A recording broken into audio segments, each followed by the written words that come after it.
All right, we are live. I'm here joined by LV Live once again. Shout out to LV Live. His info is in the description. He also has a YouTube channel as well. We are going to be talking about Knicks Pistons. Are we confident? We got some bold predictions at the end of this.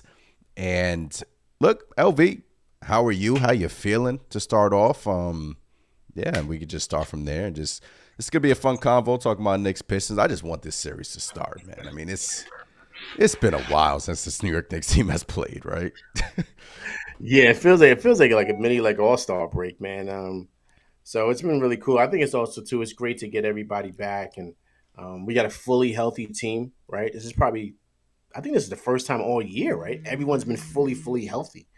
You know what I'm saying? So um, I just think it's really cool, man, that we have that going for us in our favor, hmm and I think it'll prep us to be ready to go on Saturday evening. I'm ready, man. It can't come soon enough. Saturday night in the Garden, Knicks Pistons game one. The schedule has come out with the times and everything. So let's get that to you guys really quick. So game one Saturday, obviously at 7 p.m. on TNT. Um, yeah, so that's the schedule for. Well, I got the wrong schedule, but yeah, I think game two is Monday, right? Yes, game two is Monday. Yes, game two is Monday. You're right. And then game three is Thursday night NFL draft in Detroit, the same night as the NFL draft. So Yeah, it's so I'm weird I'm that I'm gonna be watching both, man. Giants. I'm gonna be watching both. You know what I'm saying? So yeah, so I it's weird how should be. Saturday night one, I think WrestleMania is on that night. Even though I don't watch WrestleMania, and then game three is on the NFL draft. So yeah, a lot of people are gonna have split screens during that night. I believe it's the same time at 7 p.m. as the NFL draft. So if you're Giants fans, Jets fan, split screen because you're gonna have Knicks playoff basketball and the NFL draft on your screen. Appreciate every single one of you guys in the chat. I see you guys trickling in here. This Rover, Isaiah, Big Task. What's going on, man? Appreciate you guys. Khaled says no excuses this year. Everybody healthy. We get to actually see what this team is. LV, yes. And a couple of weeks ago, you and I were doing a podcast, and we said we would like to avoid this Pistons team. But the more I let it sit with me, I know that this Knicks team didn't end the season on a high note, losing leads, double-digit leads. Third quarter of doom seemed to creep back in here. Tom Thibodeau said everything needs to change. So a lot of Knicks fans have not been feeling good. But I mean, during this past week, I've seen a bunch of quotes from the guys. I mean, we're healthy. The guys seem ready.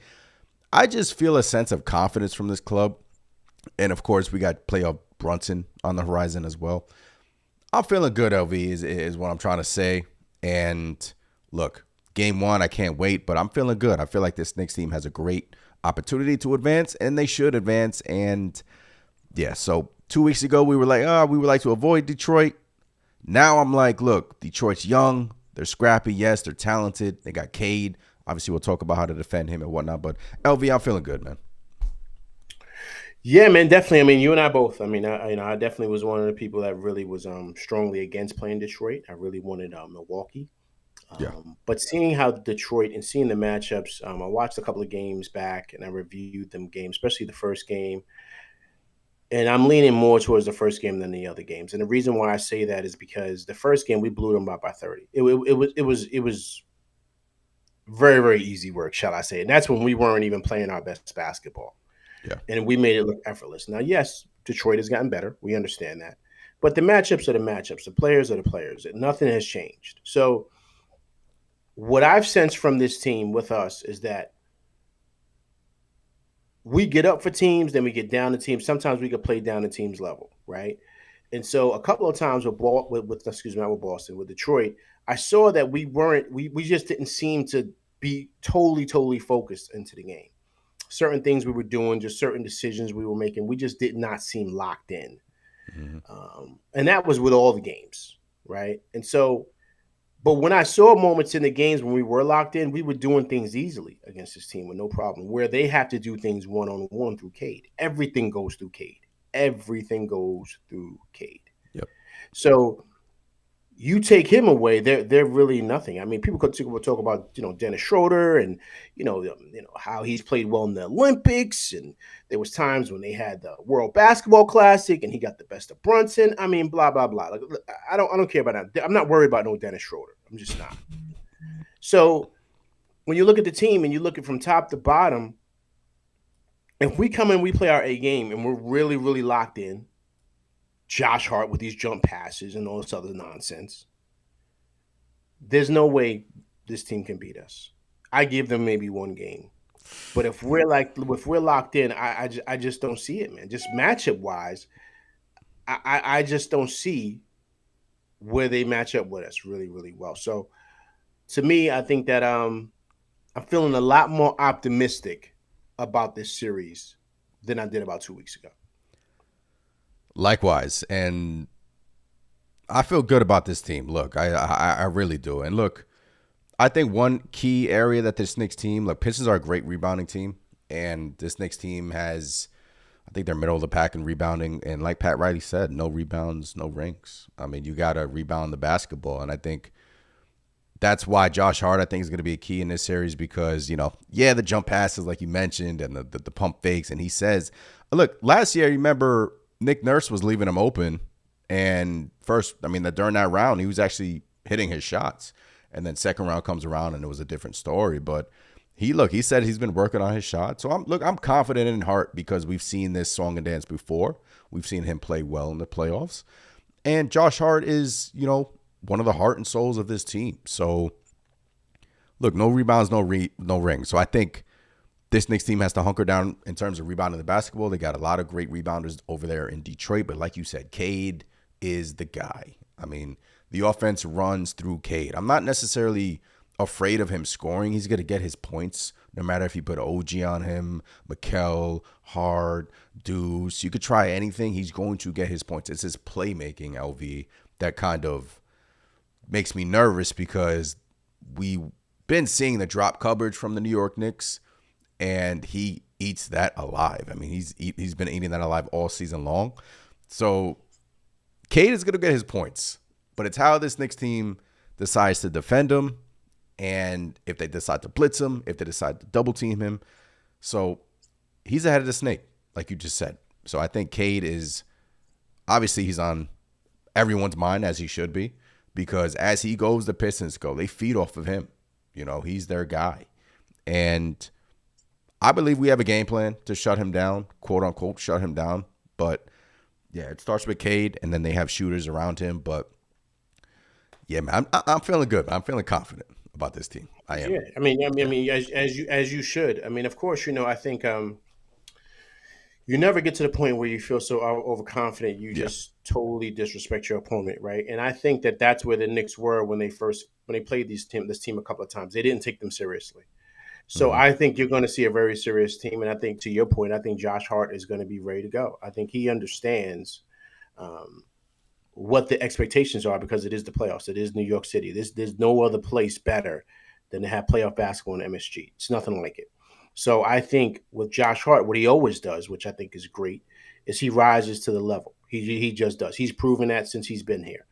And when you have Jalen Brunson on his side, who's the playoff killer, man. I mean, he's been unstoppable these last 2 years in the playoffs, and actually 3 years because prior to that, what he was doing in Dallas while Luka got hurt really put him on the map, right? So Yep. for me, that's how I look at this, and I think to me, a big X factor here is Mitch. Mitch is going to change everything because they have nobody that can hit the glass like him with his size. They don't. And that's going to be the beauty of that with having Mitch out there. I can't wait to see that two big lineup because I want to see how Detroit plays that, and then to see exactly what that does for us. And then I think who's going to have a monster series, who I think is going to really dominate this whole series, is Cat. I think Cat is going to be a monster. He's dominated them every time he's played them. I think he's going to put up big numbers. They have nobody for him. They do not. And I think that it's going to be up to Brunson. He's going to get his, but to make sure that Cat is able to really go off, man, because they have nobody that can deal with him. Nobody. The way he pops out, he hits that three, the way he trails, comes down, takes those big Ewing steps, and goes to that Baja and dunks it on him, or he's great at passing it at the top of the key. Cat is amazing, man. So I think this week off, of course, having those runner knees that him and Josh Hart have gives them time to rest, and I think they'll be ready to go. But I'm looking forward to a really, really big series from Cat. Likewise, and during the last game, he was eating Jalen Duren up, and then they switched to Isaiah Stewart on him. And I'm not concerned about Cat, but the physicality, that's something you're going to be watching. Obviously, Stewart's going to want to be as physical as possible with him. But yes, I'm not concerned about Cat because simply due to the fact that he's a great player. And last time we saw him against Duren, I know, it's the regular season. These games really don't correlate into the playoffs, but yeah, man, I think we're ready, man. As you can see on the schedule, Saturday night, 6 p.m., Monday, 7:30, and Thursday, Knicks are at Detroit. That is at 7 p.m., I believe. I believe that time came out, if I'm not mistaken. And then Sunday afternoon in Detroit, 1 p.m., A, B, C. So one thing, LV, is that the Pistons are playing with house money, right? What do they have? 13 wins last year.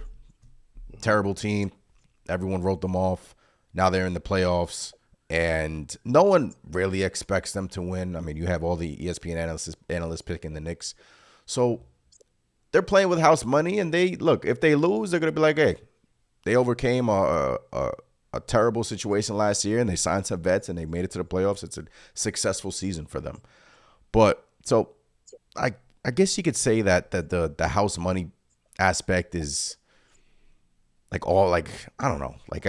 Even though sometimes teams, I guess what I'm trying to say is if they're playing with house money, does that give you any concern that they'll have any motivation, or I don't know. It's just yeah, because basically what that's saying is that they're not really good enough to beat that team. Yeah. Right. So with that being said, all the other team, the more skilled team and the more superior team, if they come ready to go, it should not be a problem. Exactly. Yeah.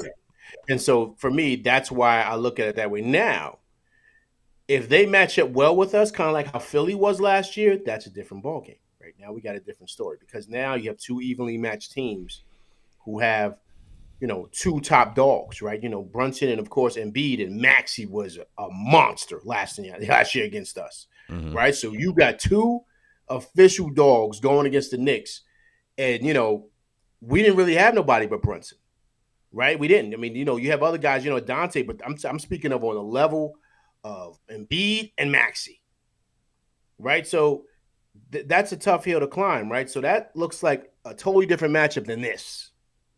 So, yes, they're going to come into it like to your point, we don't really have much to lose. So to me, it's just up to the Knicks to really be locked in, man. But to me, they should be locked in. It's the playoffs, man. This is it. This is why you get paid the big bucks. This is why Jalen Brunson was able to go out there and get $100 million because of what he did in the playoffs against Dallas. This is the key. This is where you really earn your money, man. You don't earn your money in the regular season. You earn it now, right? So I think we're ready to go, man. And I think this week off is really, really important, man, because I think that it really helps these guys get refocused. Listen, they hear the whispers, man. They hear what's going on out there. They hear the chatter that they should not, beat the Pistons. The Pistons should beat them. They hear the back and forth. These guys, come on, especially Josh Hart, right? He's always on Twitter. So we know he is, you know what I mean? Everybody going back and forth. He hears all that stuff. So, and then, of course, with the Beasley stuff, him running his mouth, right? So once again, these guys hear these things. So now it's time to say, okay, listen, this is why this team was assembled, to be in the situation we are in now. So let's show these people who we are. Let's get rid of these dudes so we can be prepared and locked and ready because Boston is there. They're going to be sitting there waiting for us. So let's get these guys up out of here quick and fast so we can go take care of the champs. Let's go. Appreciate you guys tuning in on this Thursday evening. Once again, smash the subscribe button, like the channel. Really appreciate you guys giving us your time. LV and I just chopping it up. We just cannot wait until Knicks Pistons on Saturday. The Knicks have been off for pretty much a week.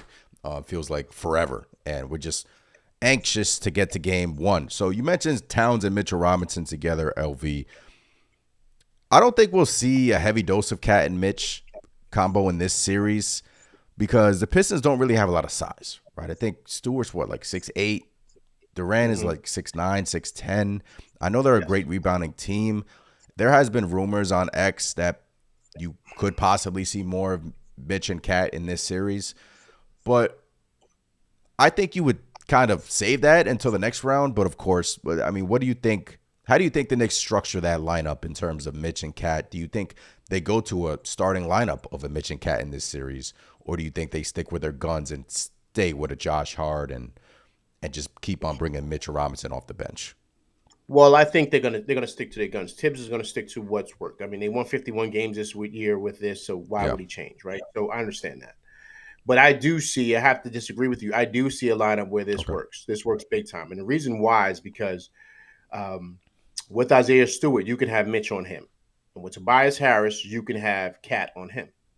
So Tobias Harris doesn't really like shooting many threes. He can hit them, but that's not his game. So his game is a mid range. He likes to back guys down and pull up, hit a 15-footer or corner jump shots. That Cat can defend. To me, the beauty of this is now you have somebody banging in there with Stewart, who's bigger than him, stronger than him, or just as strong. Because give respect to Stewart, he is a rough rider down there in that Baja, as I like to call it. But Mitch is just as much so. So now that's a load to deal with. Two Mm-hmm. 7-footers down there who can rebound. And then if they do something, and because they have two offensive players, let's say they have OG Anunoby out there or they have Mikal out there, you can throw Josh out there at the three and have them two crashing, him and Mitch down there crashing also. So now you got two 7-footers who rebound. Then you got Josh out there. Then you have Mikal Bridges or OG Anunoby next to Brunson, right? So these are things that you could do to put the pressure on them to make them change. Don't let them put the pressure on you to change. You put the pressure on them. Force them to make an adjustment. Because Tobias Harris can't guard Cat. He can't. And so what you do is you bring Mitchell Robinson out, or however you want to do it. You could put maybe, they could put Stewart on Cat and let Cat do that, but Cat can sit there and hit that jumper from the top of the key all day from him. Right? So once again, you force them and put them in a situation where they're going to have to make adjustments because they can't deal with the size. They're not big enough. They're not. And so that's something that the Knicks can definitely do. Now, do you start off with that? No, you don't. Like we talked about, Josh. Playoff Josh is different, right? So you give Josh Hart that opportunity, and I do think just because I don't know, the guy just knows how to rise to the occasion. I really do think that Josh Hart's going to have a big series, Yeah. being Josh Hart. Mm-hmm. So I think that throwing him in there, I think would be great. But I do see where that two big lineup could definitely work. Agree. And I think one of the Knicks' best defensive strategies to start off, I think I saw this floating around. I think Bondi tweeted this, and I actually agree with it. It's Anunoby on Cade, Towns on Thompson, because Thompson doesn't shoot the ball well. I mean, I think he's like 29% three-point shooter. Bridges on Tobias, Brunson on Tim Hardaway Jr., and Josh Hart, the Knicks' best rebounder, on Jalen Duren.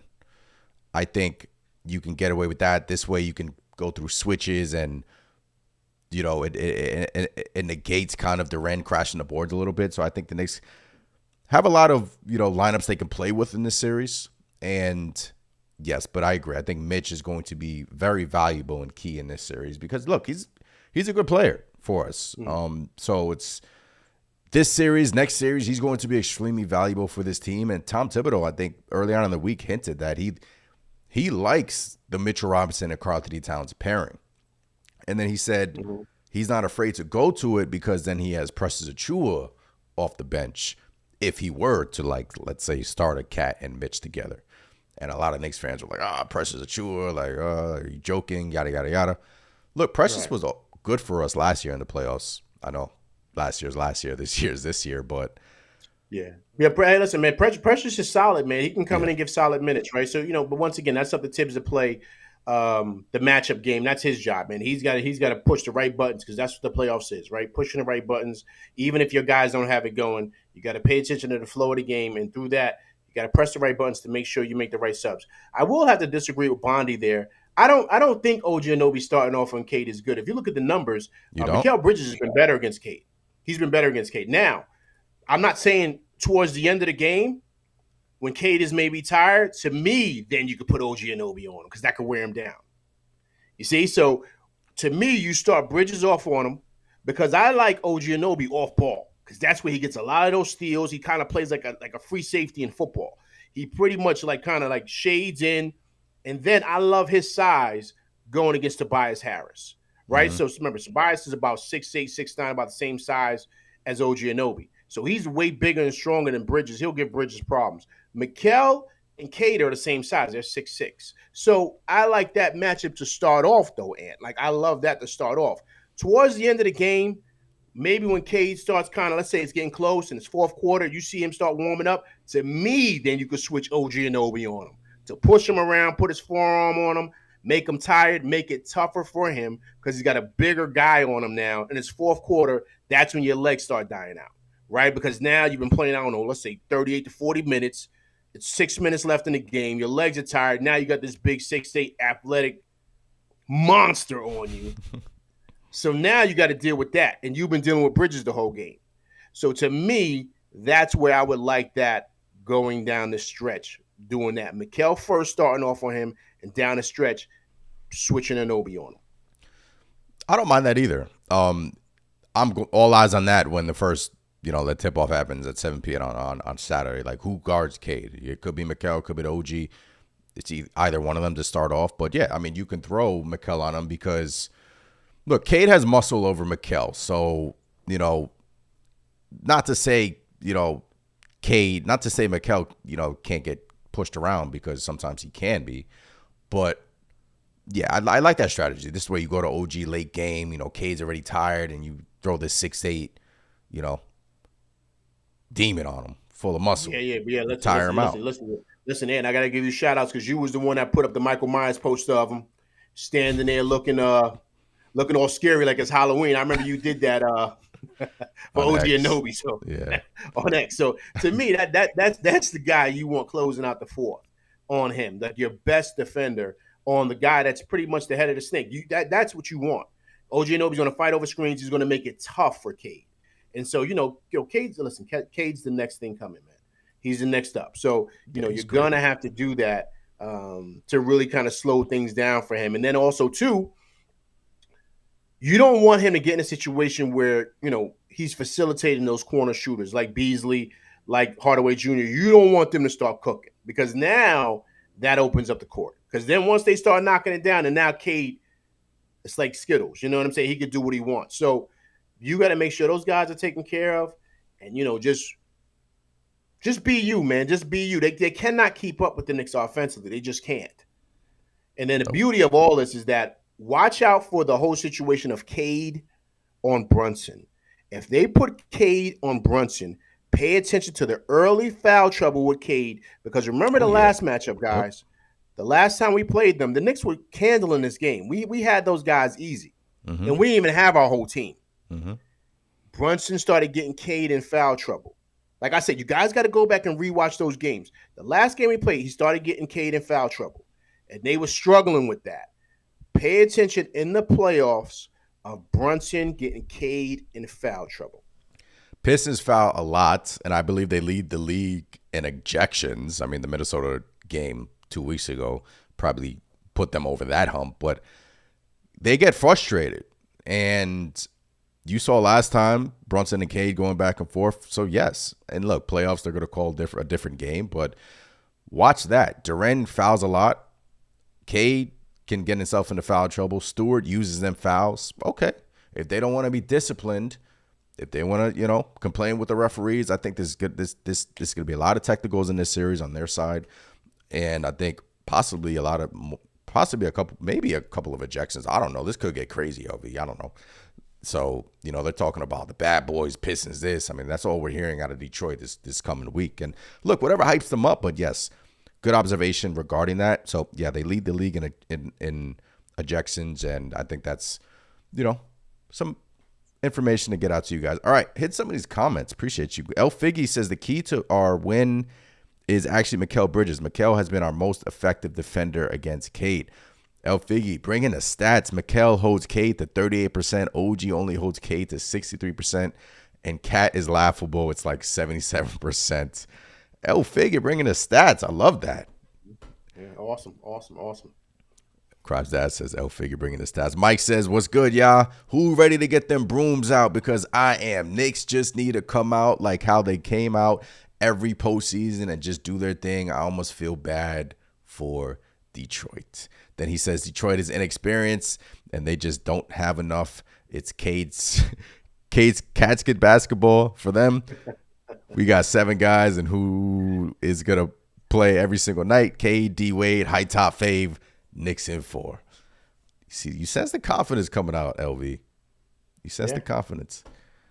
Young Income says Deuce on Cade in crunch time. I don't know. I don't like that. No way. I don't think so. No way.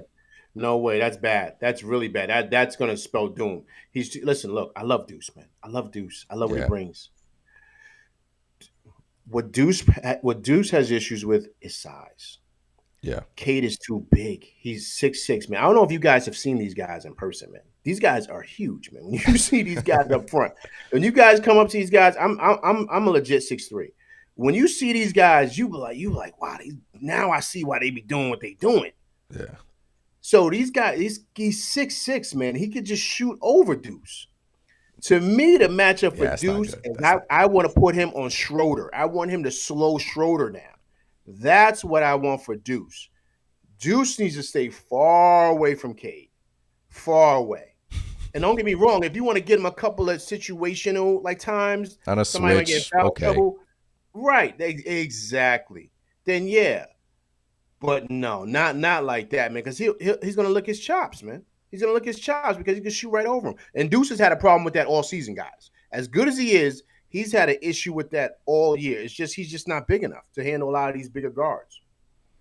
Exactly. So, look, Deuce can handle those smaller guards, his size, but yeah, regarding Cade, like LV just said, he could shoot right over him. Young Income says Deuce has held Cade on smash. Y'all bugging since college. He's bringing them stats. Hey, he got bugging.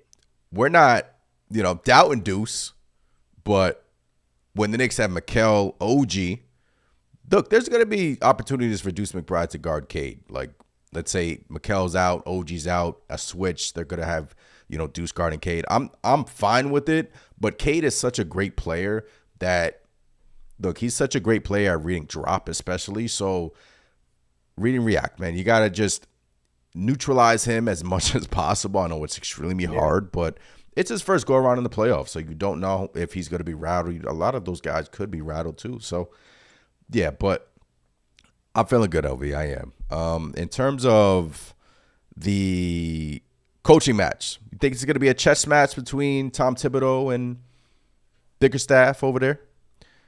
Yeah, man. I mean, honestly, that's really what it comes down to. When you kind of pay attention to the playoffs, man, a lot of times these guys know what everyone's running, right? So yeah, it's just up to a guy to get a bucket, man. Get a bucket. You know what set we're running. Let's see if you can stop me, right? And that's really it.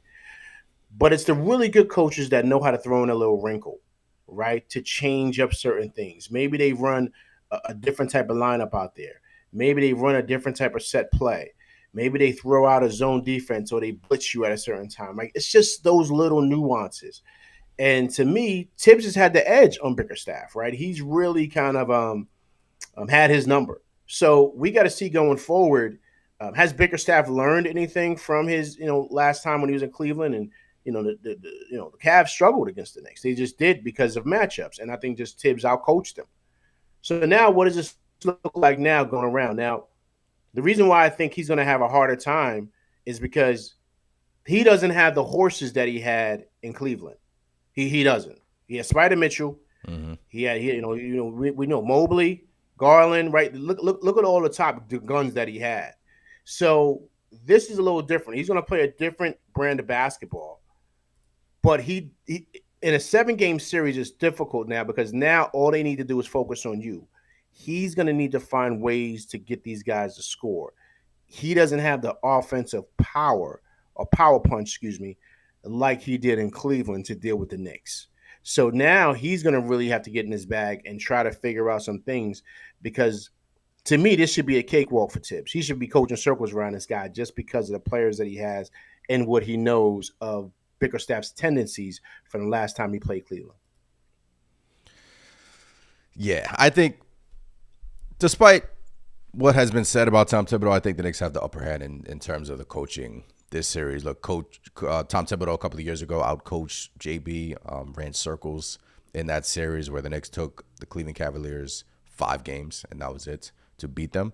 So I think you're going to see the Knicks utilize their bench. You're going to see a lot of Mitch because, look, it's the playoffs, man. I think he's ready. There's no back-to-backs. I think you're going to see a lot of Mitch. I think you're going to see a lot of Shamit and campaign, maybe. I don't know. I don't know what Tom Thibodeau was thinking, but I would expect so.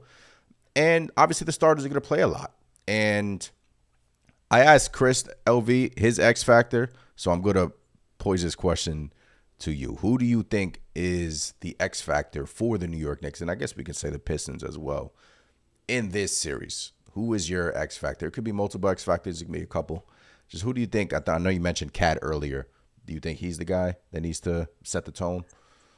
I think he's going to have a big series, yeah, but I think the X factor is going to be Mitch. I think Mitch is going to be an X factor because Mitch can switch on the drop.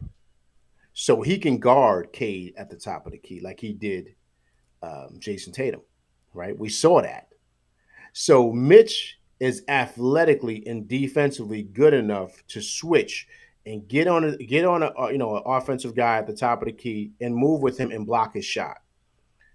To me, that's going to be huge here because then Cade's not going to have those mid-range jumpers that he wants. Yeah. So I think Mitch is going to be the X factor defensively and on the glass, right? To me, for him, I think a big X factor for them is going to be Beasley.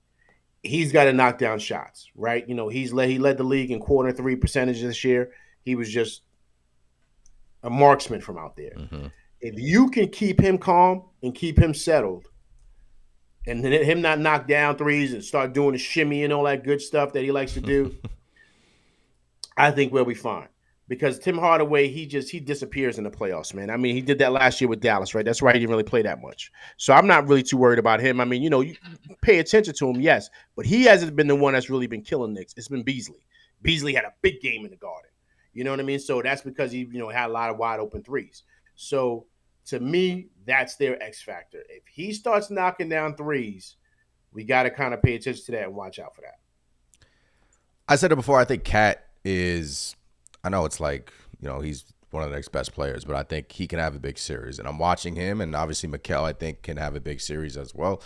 So I think Cat can take advantage of the Durant matchup to start. I'm going to be watching him and Isaiah Stewart, how that back and forth is going to transpire. And the defense from Karl-Anthony Towns. I think, it's been obviously a lot of down games this season in terms of watching him play defense. I mean, it just hasn't been a good look.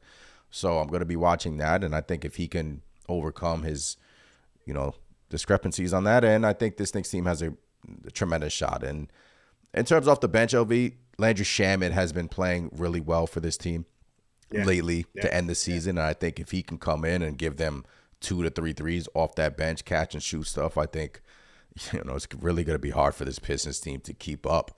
And look, he's been there, done that. He's a veteran, so I have faith that he will do that. And on the Pistons side, yes, I would agree with you in terms of, Ron Holland is also a guy to watch for them. He kind of does a lot of little things for them, rebound, pushes the pace. They're a great fast break team as well. And, he doesn't really shoot the three well, but he's kind of a guy to just watch. Obviously, you got Durant and Stewart is a guy to watch for them. He's banged up too, so I think he has a knee injury. Yeah, what does he got? A knee, right? A knee issue, they said? Yeah, I think he has a knee situation. But Schroeder, I'm not like somebody like Crimes Ass says in the chat. I hate Schroeder. I don't I'm not worried about him. Although they were doing full court press against Jalen Brunson last game, but I'm not like playoff Brunson is going to eat that alive. Mm-hmm. And look, Tobias Harris, Jaden Ivey has been practicing for them. I'm not sure if he's even going to play. I don't think he's going to play. I would really doubt they push him to play him in this series. He's one of their young players, man. He's got a very high upside. I don't know if you try to bring him back too soon. I mean, he could start playing basketball, but to throw him in the playoffs like that, and he's nursing a really Yeah. serious injury. What did he do? What did he break his ankle or something like that, right? Or broke his leg or something, right? It was Yeah. something crazy like Ankle that. or foot, one of yeah. Yeah, like Yeah. you can't. I wouldn't even play with that. Now listen, that's a great point, man. I mean, I love some of those things that you mentioned, some of those players. One person I will say is I think that who I'm worried about on our end, and I'm really concerned about is campaign. And the reason why I'm concerned about him is because we're gonna need him to play disciplined basketball. Like on that second unit, he's got to run the offense, man. Hmm. We can't have him coming out and chucking up shots like he's at Rucker Park. Like we can't do that, especially when you have shooters out there like Deuce and the way Shamit's playing. He's got to look to facilitate, and especially if he's out there. Let's say they have because they're gonna play campaign. They're gonna play him because they're Yeah. gonna need somebody to run the offense to back up Brunson. Shamit's gonna play because of how well he's been playing, and they need guys to back up the wings, right? Mitch is gonna play, and Deuce is gonna play. So he's gonna go 9 deep. I'm gonna say it again, guys. He's gonna go 9 deep. So on that second unit, OG's gonna probably still be out there, or Bridge is gonna be out there because we need offense. Campaign's got to run the offense, man. He's got to run the offense. I don't want to see him coming down just chucking threes. I want him, and he can knock them down, but I want him shooting threes, within the flow of the offense. Like because there's been times, guys, that he's come down and just been chucking up shots, and it totally took us out of our momentum Hmm. because he's turning the ball over, he's doing stuff, he's playing too fast, he's just like he's playing for himself. And I'm like, dude, run the offense, man. What are you doing? And we was up by 7, now we're down by 2 because he turned the ball over shooting, and he's not, you know what I mean? So to your point, Ant, that's why you mentioned the last time we did the show, you really like Deron. Deron Wright, right? That's his name, Delon Wright. Deron Delon Wright. Wright. Yeah. Dylan Wright. You really like him. I don't think he's gonna play No, this he's not season. going to play. No, he's Yeah. not going to play. But I'm saying I see that now because of the whole campaign issue. Because Dylan Wright's going to come in, he's going to run the offense, he's going to defend, and you don't have to worry about him taking crazy shots. He's going to Exactly. look for the open guy Yep. and not just be doing campaign stuff. And so that's my biggest concern with that second unit is campaign. Yeah, the moment campaign comes in and starts chucking shots and he's like over 3 and not contributing, you and I are both gonna go crazy. But he's a veteran. He has had some great games in his career in the playoffs, obviously. But yeah, Tom Thibodeau, in my opinion, just needs to make the switch if that's the case. If he's struggling, play DeLon Wright, man. I mean, we've seen what DeLon Wright can do. Heck, I don't just maybe even throw some PJ Tucker in there this series. If this series becomes physical, I do think you might see a PJ Tucker. But yes, you need campaign to kind of just run the offense. But look, he can shoot you back in a game and he can shoot you out of a game, right? And we just want to see the ball moving, the ball flowing, the ball moving. And that is when this Knicks team is at their best, OV. That was when they were number 2 offensively in the NBA early on in the season, when the ball was moving, the ball was flowing. Now you're looking at them, and it just hasn't been like that lately. I know we've been dealing with injuries, no Brunson for a month. OG was out a little bit, and the Knicks kind of have been tinkering with their lineups a little bit, so we're not going into the playoffs with the momentum you would like to go into the playoffs with. But I think the Pistons are a good test for us in the first round. And I do think, the more I've thought about it, I do think this will be an easy series for the Knicks, LV. I do. And, we'll give my predictions a little bit later. But, yeah, I don't think the Pistons, they look, good team. I just don't think they have enough. If we're hitting on all cylinders, LV, they don't have enough. They don't have The enough. Knicks have struggled with all the top teams in the league. The teams beneath that, they haven't struggled with those teams. They No, they haven't. haven't. And I don't know You they're know, to, 1-3 against the Pistons, but yeah, but once again, I don't think, guys. There were times that we almost lost to Charlotte, man. You know what I'm saying? There was times we almost lost to Charlotte, and if I'm correct, I think we did lose to Charlotte, didn't we? early on in the season, I believe so. That was a So that was a Mikel got benched for Deuce, no, if I'm we not we won mistaken. that We game. won that game. I thought, wasn't there recently we lost to them? Yes, we did lose to them. Remember, that's when they had all the backups and we didn't have anybody really Oh yeah, playing. yeah. Oh yeah, yeah. It was a back to back, Right, and that was and when we were like, look, why right, not DeLon right, Wright? Why not a PJ Tucker and right. Tom So right, Thibodeau? so what I'm saying is that you can have certain nights, but when I've seen them play the Pistons, it didn't look like the Pistons dominated the Knicks. I didn't see that for 1 second. For 1 second. In all those games, those are games we should have won. Mm-hmm. And I just think that, with rest, like we've had this week, and I think also too, guys, there is, people don't want to agree with this. They may want to kind of say, come on, LV. But there is a thing with, kind of getting tired, man, and kind of ready to kind of get to the playoffs. And it kind of felt like Yeah, that this yeah, it last did. week with this team. I kind of sensed that. I didn't know I think they were looking forward. They were waiting to get seated. Now they can go home and rest, sleep in their beds, and now get refocused, re energized, and pretty much be ready to go, man. And that's Mm-hmm. why I think you're going to see a different team. You're going to see a very different team, a team that's locked in offensively. I think they're going to be flowing.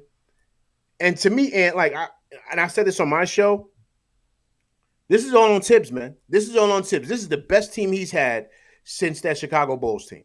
This is all on him. He's got the best team. There's no way he should lose to these guys. And when I mean lose to them, like it shouldn't even, I don't even think it should go 6 or 7. I think it should go 5.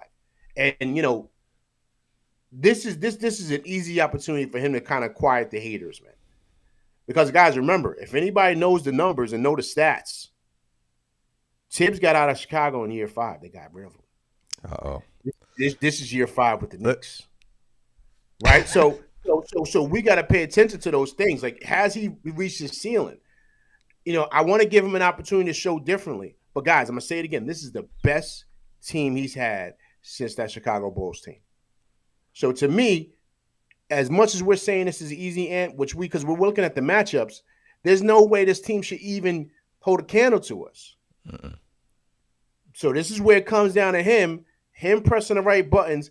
Also, too, him motivating his guys, getting them locked in, because that's your job as a coach, to where they're ready to go and they handle business. They don't play any games. It's just like the first game. They blew them out by 30. You keep their foot on their necks and get them up out of here. That's where it comes down to him, man. Let's go, man. Let's go. Mike says, appreciate the members in the chat. Mike says Cam could shoot himself out and we could see DeLon early. Then he says, but if we are hot, which I know we will be, he will be fine. Crimes Dad with the super chat. Appreciate you, Crimes Dad, with the super chat. Thank you for the support. LV and I just chopping it up on here. DJ Airhorn, Crimes Dad with the super chat. He says, 8-man is Deuce, Mitch, Sham off the bench. How does Cam Cam or Wright play? Will Thibs play 9-man? WTF, how is this possible for Thibs? Who said that? Who said that? Crimes Dad? Crimes Dad, yeah. Yeah, Crimes Dad. He's gonna have to probably go 9. He's definitely, because Crimes Dad. You got to look at the matchups, right? You got to look at who's gonna come in as a wing to substitute for either Bridges or OG Anunoby. That's got to be Shaman. We have no other wings for that. Mm-hmm. Brunson's gonna need a backup, so we need a point guard to run the offense for that second unit. That's where Campaign plays. I'm just basing off of the matchups. We haven't seen enough of Josh Hart running the offense for the second unit or Mikal Bridges enough to run the offense to throw that out here now in the playoffs. So he's going to have Campaign. And if the Campaign is playing and Shaman is playing, Deuce is playing. And Mitch is playing. So he's going to have to go 9 because you need someone to run the offense for that second unit. And you know how Tibbs is when it comes to trust. That he trusts. Campaign has done a decent enough job to where he's shown that he can run that second unit if he's not up there chucking up shots. But we have a good sample size of him to know he does a decent job. And the way Shaman has been playing, he's been on it here. How do you sit him, right, Ant? How do you not play him? Yeah, you got him. You know what I'm saying? And so that's what I'm saying. That's why I think he's going to definitely go 9 deep. Now, you know how Tibbs goes. If you're not really doing well, you're not playing well, then you're not playing. Like he'll be like, all right, we're not going to see him for the rest of the night. Like, you know how Tibbs is. But I think he's going to really push for that 9. The 2 that are definite, Mitch and Deuce. So that's why I see that Crimes Dad. Yeah, well said. I reiterate everything LV says loud and clear. Say what's good, Knicks fans. In case people don't know, Cade Cunningham, Dodge Ram, Green Eggs and Ham, Knicks and 6. I've been seeing a lot of those rhymes lately, and I absolutely love it. Cade Cunningham, Dodge Ram, Green Eggs and Ham, Knicks and 6. Yeah, going back to Crimes Dad, I think it's gonna be 9. I think you have to play Shamit. You have to, reward the vet. I mean, he's been playing so well for us. Shamit, Deuce, Mitch. Those guys are gonna play. I think if Campaign is not going to play well, Dibs has options. Use them. You got options. DeLon Wright actually played really well for this team. I actually liked the way the offense was looking with DeLon Wright. And defensively, he's like, what, 6'5"? Yeah, he's big. He's 6'5". He's a pretty good defender. Pretty good in terms of deflection. So DeLon Wright will be probably breathing down Campaign's neck. I mean, if Campaign is going to put up like 2 to 3 stinkers, that's all we're going to be calling for. All right, Dibs. It's time to go to DeLon Wright. But, Tom Thibodeau could just shrink the rotation to 8.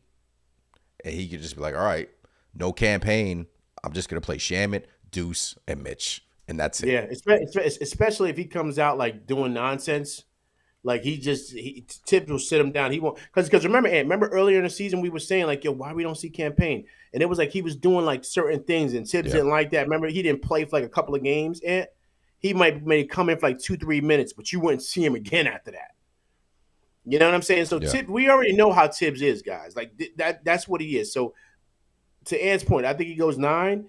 But if one of those guys, I'm speaking of maybe Shamit or Campaign, are kind of shaky, they can forget about it. He's not gonna, you know what I mean? Because his regulars. It's gonna be Mitch and it's gonna be Deuce. They're gonna play a lot. So that those other 2 slots or 1 slot is kind of like up for up for debate. They are. I do think we're gonna I know we really haven't seen it this year, but when Mitch came back, but I do think we're gonna see more of Mitch and Cat. I do. Something's telling me that. Remember, Ant. He said it. Remember, Ant. He said it. He said, Mitch. Remember when we talking about Mitch and they were talking about him, and Tibbs came out and said, Mitch is our starting center. Yes. Remember he said that. So I said, boom. I said, see, he probably wants. If it's up to him, let's say if Tibbs had his way. And they said, Tibbs, go out and throw out who you want.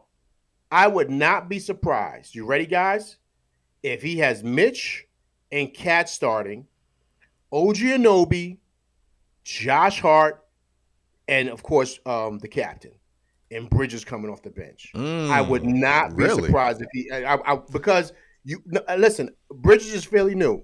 He likes Bridges, but he loves Josh Hart. He loves Josh Hart. Yeah, he loves him. So Josh Hart's not going to the bench. That's not happening. He loves OG Anunoby. And he loves Mitch because what does Chips value most, everybody? Rim protection and rebounding.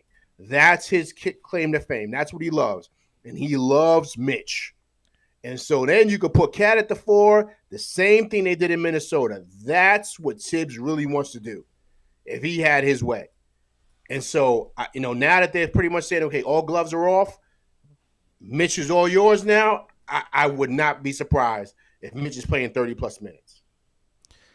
He said during this week, that he said it's been limited, but it's been good. It's been good minutes. So, hey, so you think someone's holding him back from doing that? Or do you think that, it's just the Mitchell Robinson injury situation with the limited minutes that he just want to, or maybe the Huck Porty going down, kind of hampered that whole plan maybe, because then you would have had another big off the bench. Yeah. I mean, I think, I don't know. I think it was right with the first thing you said. I think with the Mitch injury, I think that really, and then when him coming back to it, remember they gave him limitations. They said he can't play back-to-backs and he can only play a certain amount of minutes. That was all based on medical. It wasn't based on Tibbs. Remember, Tibbs kept saying because of medical, they didn't allow that. They want to kind of keep him. Gotcha. But if it was up to Tibbs, Mitch is starting.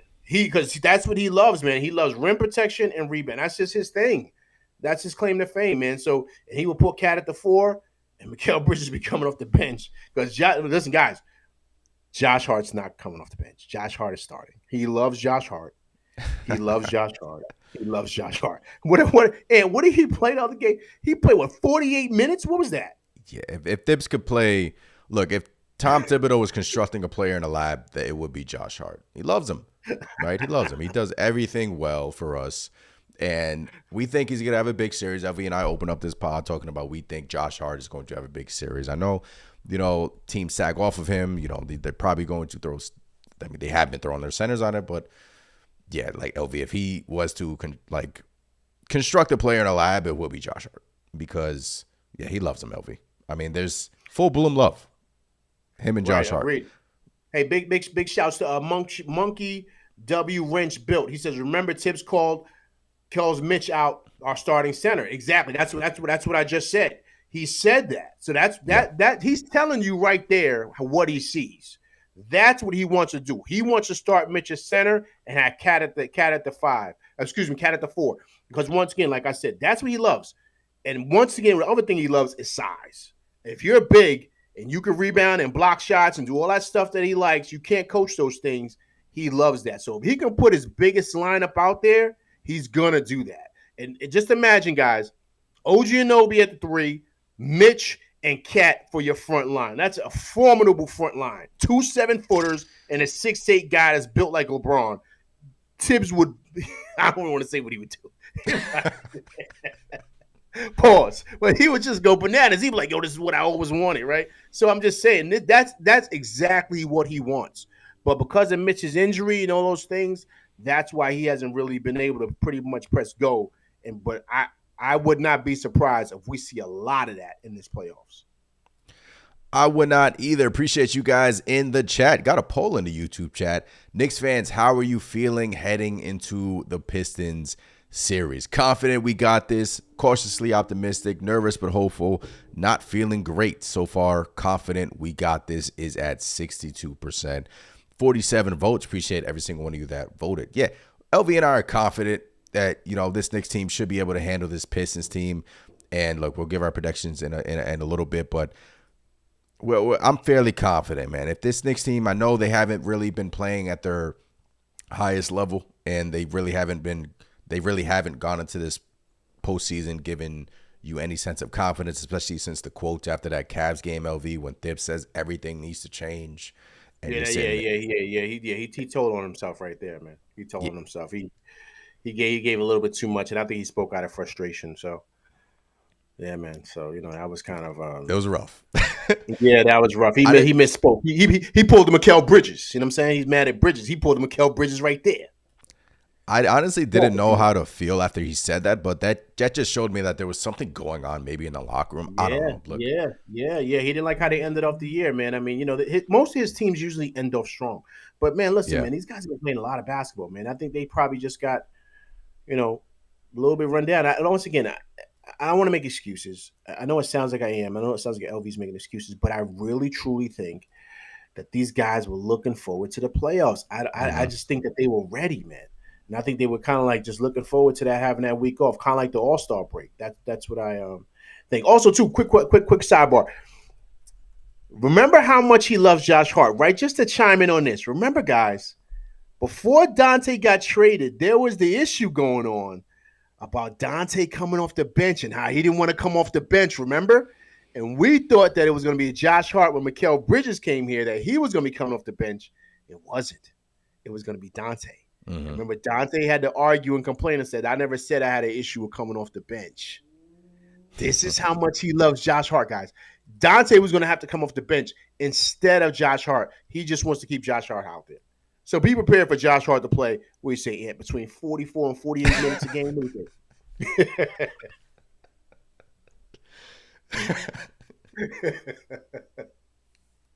Low balling 43 minutes. That's low balling. Listen, there were post games where I would come on and I say Josh Hart doesn't need it. I don't need to see Josh Hart for 48 minutes because of he was struggling. Knicks were struggling as a team, and yeah, I mean he's going to play like 44 to 46 minutes. Yeah, I don't look. Okay, game one I think 40 minutes. LV, I'll give game one the benefit of the doubt. Game one, 40 minutes, because I think Thibs really wants to utilize that bench and get everyone going. But, yeah, rebounding will be tough and a big key factor in this series. So I think Thibs is going to lean on that. And Josh is, one of our best rebounders. And quite frankly, You need that, and he controls the pace a lot. And yeah, but look, he's gonna play a lot. He's gonna play a Listen, lot. look. He's the Swiss Army knife, man. He does it all. And listen, when he's knocking down his three, oh man, he's amazing player. Yeah, Amazing because he does all the stuff that no one wants to do, man. He dives on the floor, he gets those loose balls, he does all that. And so when Josh Hart's knocking down his three and he's still doing that stuff, exceptional, man. Exceptional. that's when he's at his best. That is when he's at his best, when Josh Hart is knocking down his threes. And look, like I said prior, we came into the Philly series. Knicks had a week off. Alan Hahn said Josh Hart's been dealing with some knee stuff and, he really doesn't have lift on his knee, and he's better shooting off the dribble than, catch and shoot type of stuff. So we have a week off. You guys have had a little more than a week off. So I think going into that series last year, they were leaving Hart open and he was making them pay. I mean, he was hitting them. So I think that's the reason why we won that series, Ant. Yeah. That's the reason why we won. Because remember, Brunson was having big games, but he wasn't shooting that well from the field. He was only shooting maybe like 48% or 30-something. Yeah, it was the first couple of games when Brunson was struggled. That's what I'm saying. So he wasn't really, you know what I mean? Because he was the only offense. We had other guys contributed, but it wasn't. Remember, Randall was down. Randall was out. So we didn't have Mikal. We didn't have Cat. So it was the Brunson show. Yeah. So he really needed his supporting cast, Dante and, of course, Josh Hart, to knock down threes and deuce. And OG Anunoby, of course, had a big series. But Josh knocking down those open threes was huge for the Knicks last year in that Philly series, man. Yes. And so we're going to need the same type of thing this year. Super huge. And I think we will. We got faith in Hart. We got faith. Come on, Joshy. Mm-hmm. Come on. Yuri says Hart knows he needs to shoot his shot. Stanley says Josh needs to be limited to 30 minutes, and we need to see more of McBride and Shamet for shooting. Stanley says. Stanley Mann said that? Stanley Mann said that. Oh, Stanley. I'm sorry. That's not happening. Stanley, appreciate the support, man. Love that you in here. You always in here supporting. But I'm here to tell you right now. What's today? April 17th. Josh Hart ain't playing. He's not playing 30 minutes. No He's way. Playing like 40. No way. He's playing Easily like 40. Easy 40. Easy 40. Yeah. El Fiki says Shamet's going to be our sneaky 3-point sniper this season. Yeah, this postseason. Yeah. I can see that. That. Feeling good, LV. I really am. And look, I'm feeling good. You want to get to these predictions? I guess you can go first, and I'll give my prediction. So, final prediction. This is it until we get Saturday. We got 2 nights, 2 more sleeps, ladies and gentlemen, to Knicks Pistons. 2 more sleeps. That's it. LV Live. We'll be in the building, actually. Oh, yes, sir. Game 1. Sure, I'll be in there, man. Be in the building. Courtside next to Spike. Nah, maybe Tracy Morgan, man, while he's puking on the court. You know what I'm saying? So hopefully, that'll happen. But yeah, definitely be there Friday. But my predictions, man. I think if the Knicks come out and they do what we know for them to do, what we know they're capable of, I can see to where this is the Knicks in 4. I can see that. I can. But I will give, Detroit an edge. I think they had a great season. And I see the Knicks in 5. I say Mitch is the difference on the glass and rebounding because that's what wins the game. Boardman wins the game, like Kawhi Leonard says. Block shots, you get rebounds, that's it. And I think that's going to be the factor. Detroit has issues, like you stated, with fouls. And also, too, they have issues with turnovers. Cade has a big problem with turnovers, man. So I think we could force him into that. We do that. And like I said earlier, Cat has a big series. When I mean big, I mean he's averaging 30 and like 15 boards. I think he has a big series, and I think we win this in 5. Knicks in 5 has been a popular take, and I've seen it floating around.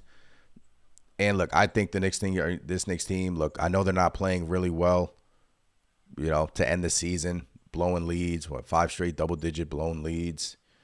A lot to clean up, but I think having this week off was good for them. Kind of sleeping in their own bed, kind of, just give themselves a reset. And I think a lot of reflecting, maybe, on whatever was going on in that locker room. Maybe they squashed it. It's the playoffs. It's a different season. Put everything behind you. 1-3 versus the Pistons. I get it. But it doesn't matter. It doesn't matter anymore. I mean, MSG is going to be rocking. MSG is going to be shaking. A lot of first timers on the Detroit side, first timers. So LV, the New York Knicks are sweeping the Detroit Pistons. Yeah, you got to hit that horn, man. You got to hit that horn when you say that, man. The New York Knicks are sweeping these boys. I'm sorry. That's how I feel. I woke up a couple days ago and I said, you know what? I feel it. I feel a sweep coming. I do. I think the Knicks team want to send a message. Going to that Boston Fit series, feeling good about yourselves. Detroit, yes. Could they get a game? Yes. Could they get two? Yeah. But I just you got to break down to me in the chat why you see a sweep. What do you see that you said, okay, it's over? Like what do you see exactly that says they can't even get a game out of the Knicks? I just go back to that series a couple of years ago versus Cleveland and how rattled they look. And the Knicks team, look, I know that we didn't have home court in that series. And, you know, we won game one. They had their big game in game two. They just shot lights out. And after that, this Knicks team just took over. But I just feel like this Knicks team is going to put everything that happened to close this season behind them. And I'm seeing the quotes this week. The guys look locked in. And look, quotes are quotes. I mean, it's air at this point. You can say whatever you want as long as you don't show it in the basketball court. It doesn't matter. But I just feel like there's a lot riding on this series in terms of, I mean, we saw the Dibs news and this and that. I don't even want to go down that path again. But I just feel good. Like Pistons are too inexperienced, and I just feel like this Knicks team is ready. I just feel like they've heard all of the noise and they're just tired of it, and they're gonna sweep them. You know, and I feel like Hart's gonna be ready. Brunson's gonna be ready. He averages what, like 30 a game. I mean, he's putting up numbers that haven't happened since Jordan, back to back 40-point games. Cade, I think, is gonna be tested, but I think he's gonna be ready. Look, are there things that we're going to have to be watching? Yes, but I just think when it's all said and done, Pistons can't hang with us, man. Mm-hmm. They can't. Mm-hmm. So I'm hoping to get the broom out. And let's go. I'm ready. Hey man, Ant man. Hey man, you might have a good point, man. We're fully healthy too. You know what I'm saying? With a week off, we've been hearing all the noise. People saying that we could lose to Detroit and they beat us 3 out of 4, and we definitely have enough, bulletin board material to really pull from to kind of say, okay, let's get these boys up out of here. So. Mm-hmm. Hopefully you're right, man. Hopefully you're right. That'll make us really, really happy over here, man. So. Hey, what's the definition of a prediction? Come on now. Sweeping. King of Judah. I guess he's a Pistons fan. Says, sweeping us? LOL, this is laughable. Then Mike says, even if the Knicks are losing the game in the moment, I doubt we will lose the game because of our experience. The Knicks will sweep them. Thank you, Ant. And then this Rover says, I don't know, Ant. Your track record this season hasn't been great. I'm calling for a Knicks sweep. Rover. I'm calling for a Knicks sweep. Knicks in 4, man. Knicks in 4. I like that. I like that, man. I like that. Knicks in 4. How about that, huh? Corey says Knicks in 6. I think, look, Knicks haven't closed out a closeout game in a long time in MSG, LV. So Knicks in 5 is reasonable. I do think, look, Pistons could realistically, the Pistons could get a game or two, right? But I just feel like everything that has transpired this week, and I just have it's just how I feel, guys. I mean, I don't know. I just have a feeling that the Knicks are going to sweep this team. So, and we're ready. We're ready. Bring it on. Maybe it's me being overly optimistic, but I feel it, man. No, I don't think so. I mean, it lines up. I understand what you're saying. It lines up. We've had a week off. Everybody's back healthy, which is huge. Yeah, that's major. And I think also too, guys, kind of like a gift and a curse was Brunson getting hurt when he got hurt. Mm-hmm. Because believe it or not, he got a chance to kind of rest during that time also while healing up. So he's coming back in the playoffs fresh. He's totally healthy from that ankle. Mitch is totally healthy from his ankle and foot or whatever's going on with him. OG Anunoby has looked great. Bridges, I think, is fine. Josh Hart, his running knee. So everybody had time to rest. This is a perfect time. So I would not be surprised if we sweep these boys. I just wouldn't be because I think we're ready to go. Yeah. You know what I'm saying? So, but I like Detroit. I like what they did this year, so that's why I give them a game. Yeah. But Yeah. if we sweep them, I wouldn't be shocked. I'm not going to sit here and say, "Oh, I didn't see this coming." No. I can definitely see it coming. Game one. Take care of home court. Take care of game one. I mean, look, game one is important, LV. So, what you expect? What do you expect in game one? You expect the Knicks team to be ready and locked in, or do you expect, them missing the ball over the place, nerves are kicking in? No. They're ready. I think They're ready. no. I think we're going to come in ready because of Brunson, man, the captain. Yeah. He leads the ship. He's been here before. You know what I'm saying? Josh Hart too. They've been here when the lights have been the brightest. You know what I mean? Both of those guys. Mm-hmm. So they set the tone for everybody else. Remember, Mitch has been here also. Deuce has been here also. Cat was there last year. I mean, the Garden is different. So we got to see how Kel's going to deal with that, right? OG Anunoby's going to be fine. These guys have experienced this, so they know what it's like playing in the Garden during the playoffs. So that's why last year's run and the year before that was big for this team. So there's nothing that can be said for the experience. I mean, look at Boston. I mean, that's why they are who they are, because they've year after year after year, they've been in the mix. They've been in the battles. You know what I'm saying? So that's really, really key.